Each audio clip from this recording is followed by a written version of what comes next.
Kickback with Kelly and Barbara. It's your Monday edition, and Mondays are usually the day when we focus on ourselves. That's right. And it's very important that we do so in these times. I mean, we get so distracted now that, especially because life is going back to normal, all this self-learning. Is it though? Is it really? A little bit more than other countries. True, absolutely true. We don't want to get distracted by everything that's going on. I think a lot of people adopted a lot of self-learning, self-awareness during our circuit breaker period because we had so much time on our hands. And we just want that gentle reminder that all that is still very, very important. Yeah, absolutely. And I think what's important to realize is that if you have been trying to put new habits into practice, it is important that you keep up with those. You know, it's important for us to make sure that all the good things that we've tried to do to ourselves, whether it's start a new fitness regime, whether it's eating better, whether it's improving on your self-learning, whether it's improving your leadership skills within your organization, for example, all those things are still really important to do. So how exactly can we make sure that we're still putting all these things into practice, even as Barbara said, life is going back to normal? Well, we have the answer for you. Joining us today is our first guest, Tony Latimer, MCC, and also founder of the coaching app, also more fondly known as Dad. Joining us on set today is our father. Yeah, again, when you sort of have children, you realize, especially at the start, that your parents, you think they know it all, and we've actually just come to realize that our dad does actually know it all, which is frustratingly annoying at times. But I just hope that I adopt some of it. Yeah. I want to know it all at some point too. Okay, so maybe we start by setting the tone. Coaching, what exactly is it, Dad? Coaching is the process of making people think. That's it. Nothing more. Oh, okay. Cool.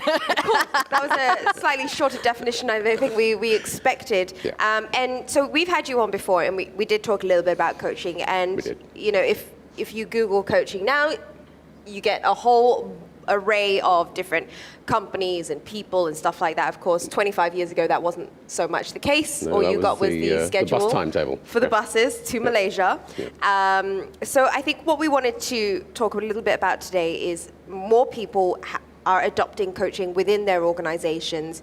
You spoke the last time about the corporate edition. Yes. But receiving coaching or being coached, is it just a business thing? Like, I feel like we can adopt this differently.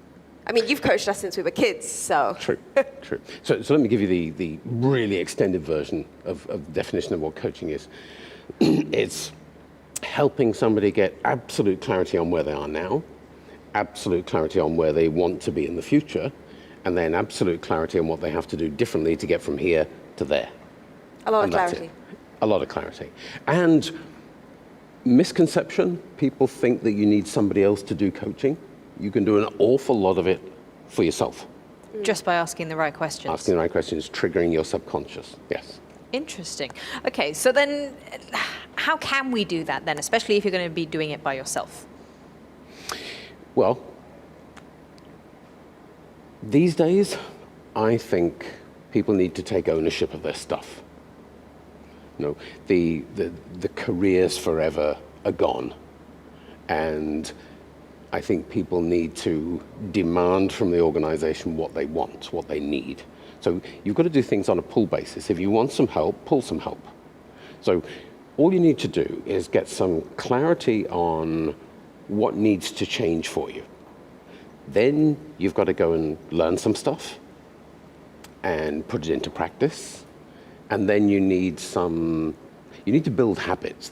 Building new habits is the hardest part. Mm-hmm. Yeah, I mean, if somebody gives you some feedback, you know you need to change. Yeah. Done.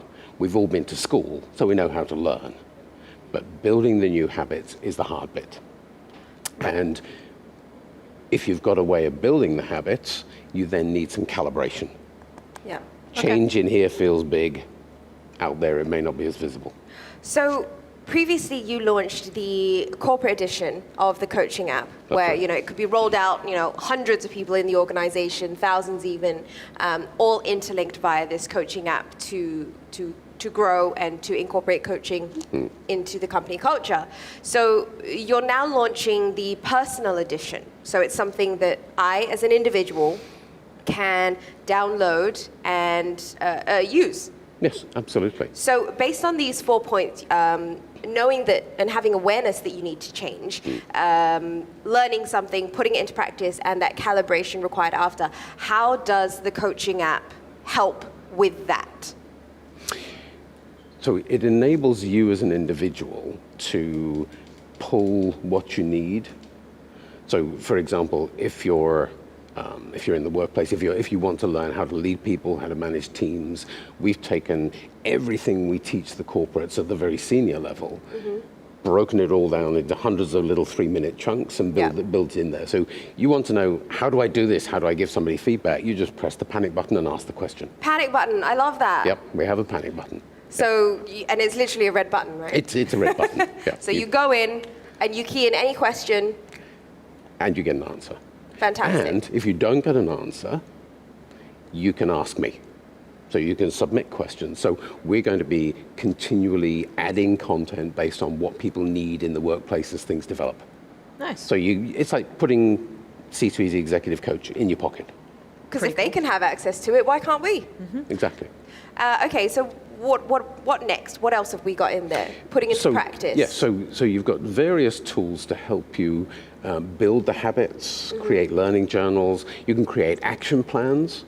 So what exactly is an action plan then? I've learned something, I'm going to do something differently. So I'm going to make a note of what am I going to do differently, and then you can send it to your boss and say, hey, what do you think? So you can pull a bit of coaching and interaction from your boss, your team members, anybody you like, your coach, internal or external.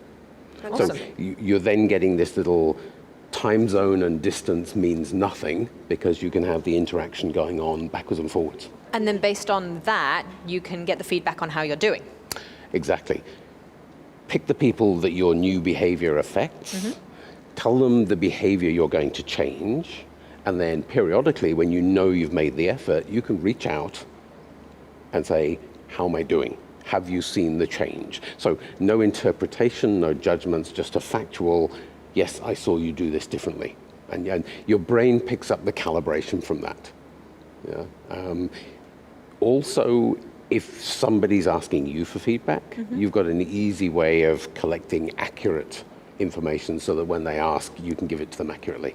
Fantastic. All right, so just to wrap this little section up, the personal edition isn't out just yet, but we can get updates on when it's launched? Absolutely. It'll be in a few weeks. It's very, very close now.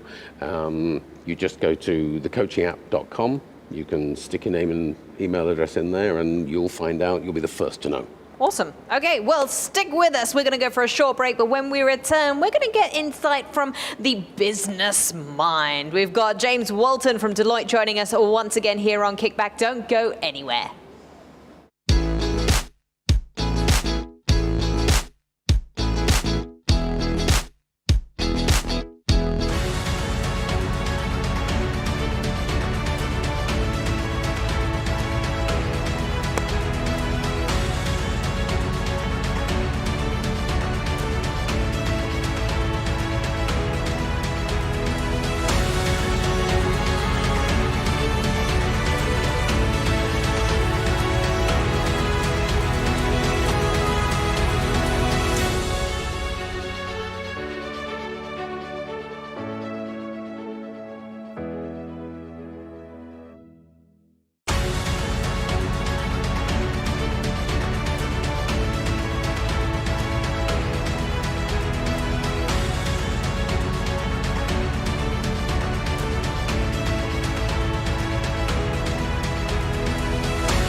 Hello and welcome back to Kickback with Kelly and Barbara and Dad and our second guest, James Walton, Clients and Markets Leader of Deloitte Southeast Asia. Thank you for joining us again, James. How are you?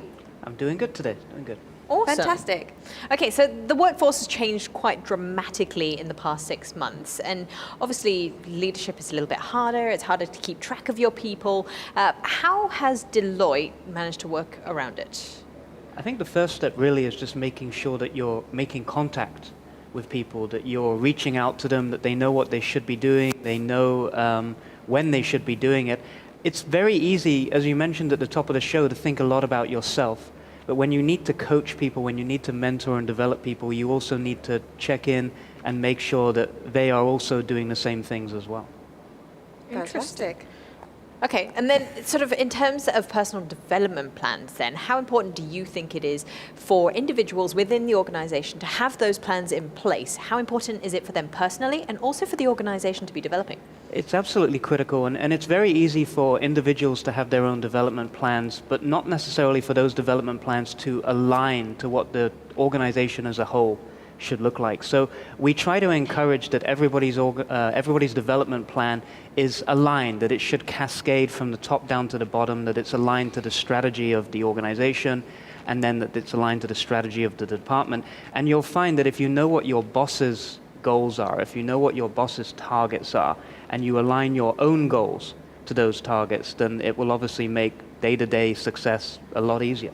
Fantastic. Now, Dad, I can't quite decide what I should be calling him. Sir. It's like you stutter when you try and call him by his first name. Dad, Yeah. so speaking of that, I mean, you've obviously been in contact with a lot of your clients over the last few months. And I'm curious to see what are some of the struggles that they've faced and how are they helping, or what are the fixing mechanisms that we're trying to put in place to help them through? Well, James has just touched on that. The keeping in contact, the regularity. In the old days, people had an annual appraisal. Right. Yeah. And the problem is, to put it bluntly, the absence of punishment is reward. So if you don't tell somebody that something they're doing is a little off track. That's why we got kicked out of the house as kids when we argued. Feedback. If you don't correct them, so we teach this thing called voyage planning. So your constant day-to-day process, we've agreed where we're going. That's like the year's goal, as you were talking about. And then we map the route. We get down to that. What are the specific things I have to do day by day, week by week? And it then just becomes project management. So the manager coaching the subordinate is then just doing 3 things in a cycle: observe, feedback, coach. So gentle touches on the rudder, keeping it. It's a day-by-day thing. And you've got to enable that. You've got to give people the tools to go from, here's the company goal, here's my objectives, I know how they align to that, and then what am I going to do on a day-to-day basis in order to deliver that? And how does the coaching app assist with that? Obviously, everything has just gone completely digital over the last 6 months. We're not in the office. We're not talking to each other as much. You can't just pop over to someone's desk. Yes. So if anything, the coaching app would be so much more useful now, or applicable, easily applied. And how can that be applied to this situation? That. Yeah. So what most organizations have is the big objectives, the goals and everything built in, cascaded down through typically an HR system.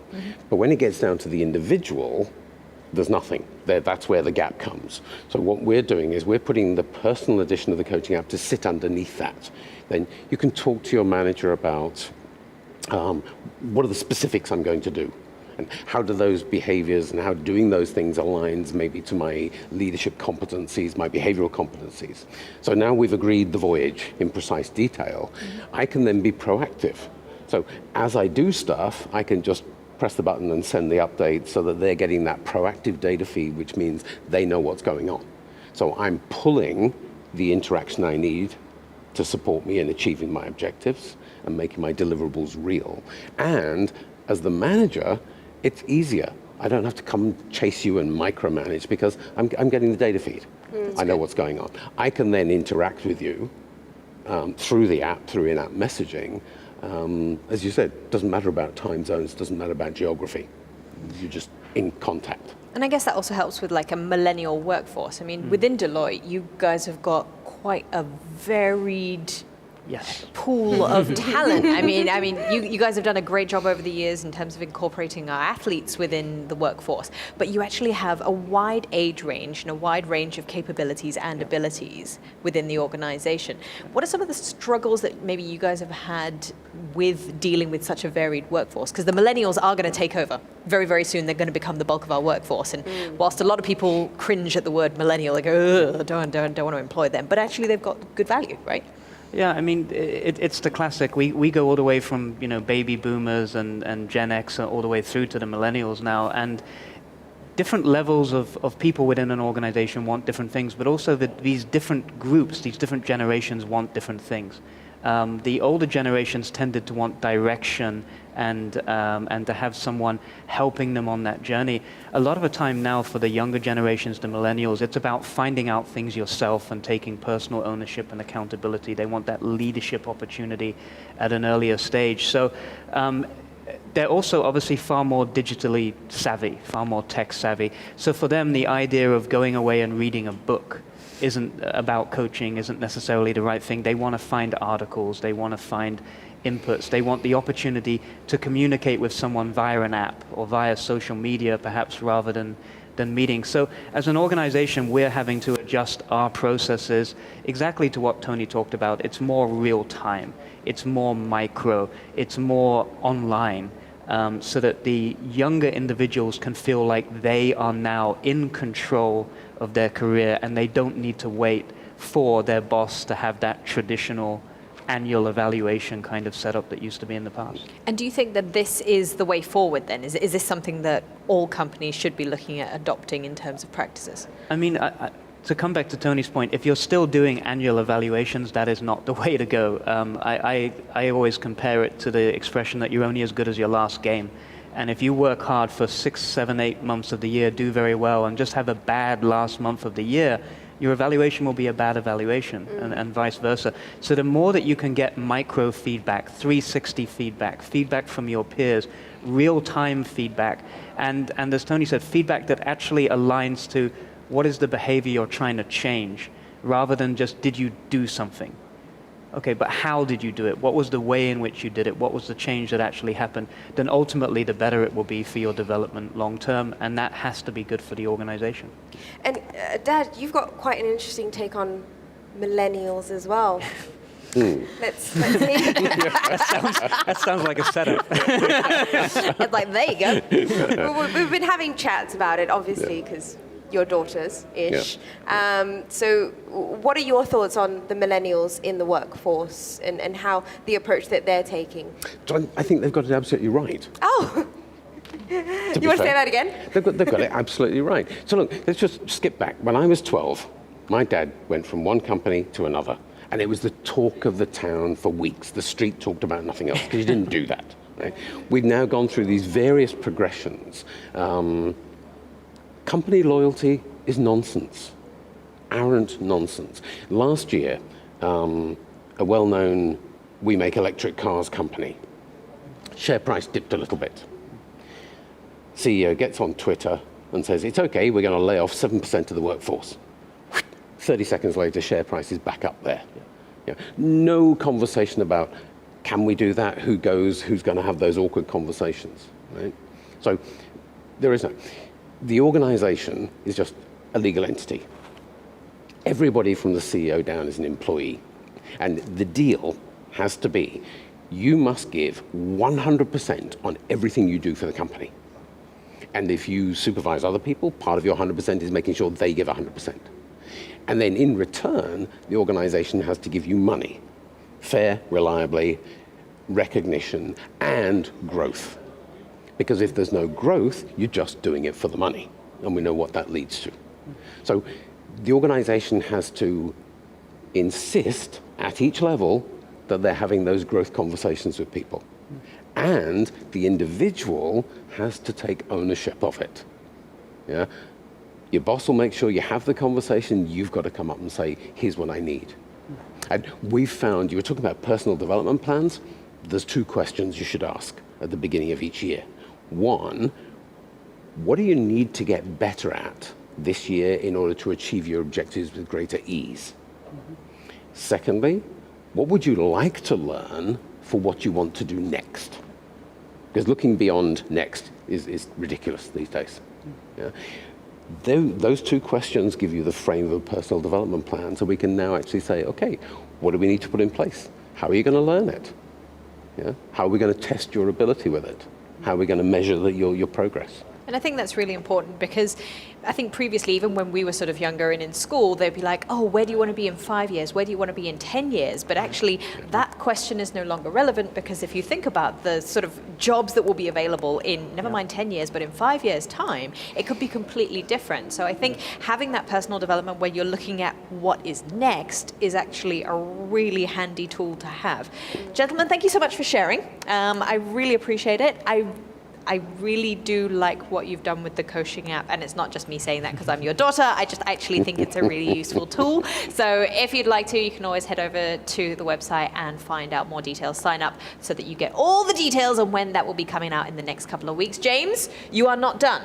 You are about to embark on a very long and painful journey with the London Marathon virtually this year. Yes.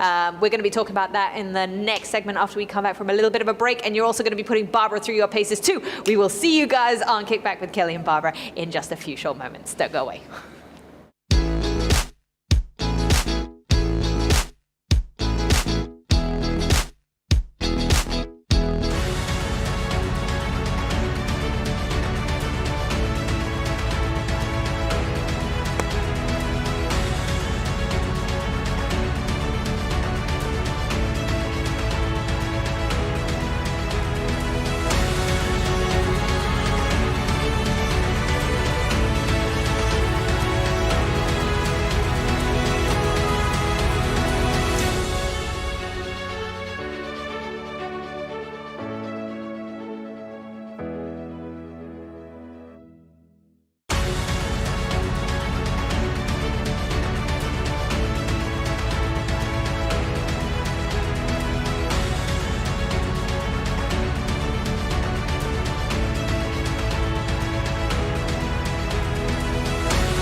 Welcome back to Kickback with Kelly and Barbara. Now that I am done with my workout on the spin bike, James Walton is with us. He's obviously a huge runner.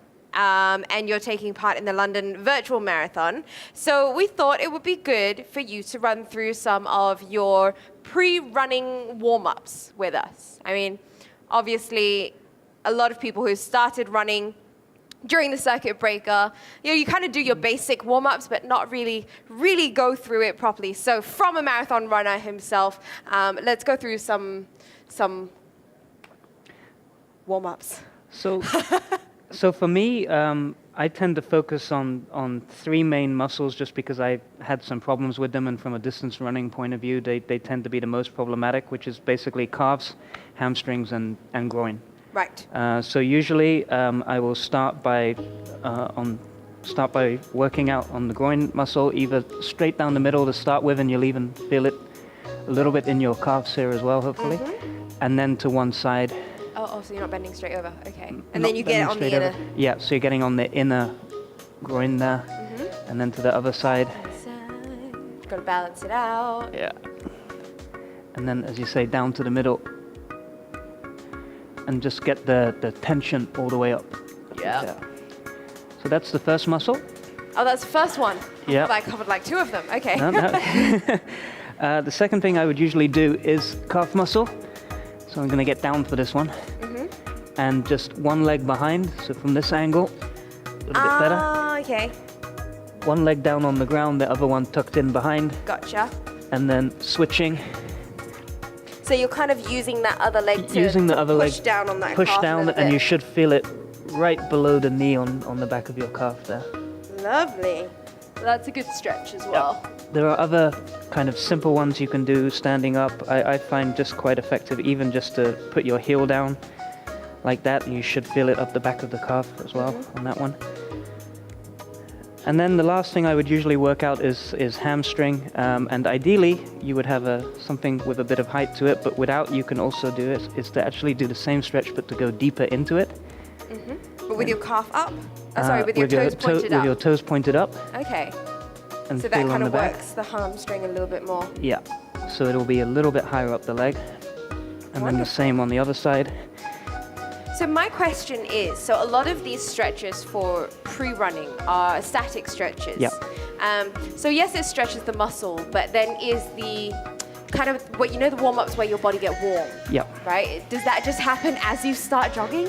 So for me, because generally the distances I'm running are 15, 20 kilometer type plus distances, I tend to just start jogging very slowly to start with. Okay. Get a couple of 100 meters, 400 meters, 500 meters, get moving, get the muscles warm, and then take a little break and stretch out once they're warm a little bit. So I don't get to count that initial warm-up time into my into my total distance. I usually add on, but it's also little things you can do as well, just stepping up and down on the curb before you start running, like you say, some stretches like that, hopping up and down as well, that will just get the muscles moving a little bit faster can be good. Yeah. Awesome. So we want to know more about this London Virtual Marathon, and you are going to tell us a little bit more about it, but if you're going to tell us about it, might as well put your money where your mouth is and hop on a bike. So you're going to get on the bike, and you can tell us all about this London Marathon, how you're preparing for it, what you're doing, when it's going to be, and we'll turn the resistance down. So, Thank you very much. You've got a little bit of, let's see, how does that feel? So just pedal. That feels very easy, yeah. That's very easy. All right, let's just turn it up. I shouldn't have said that, should I? Okay. Nope.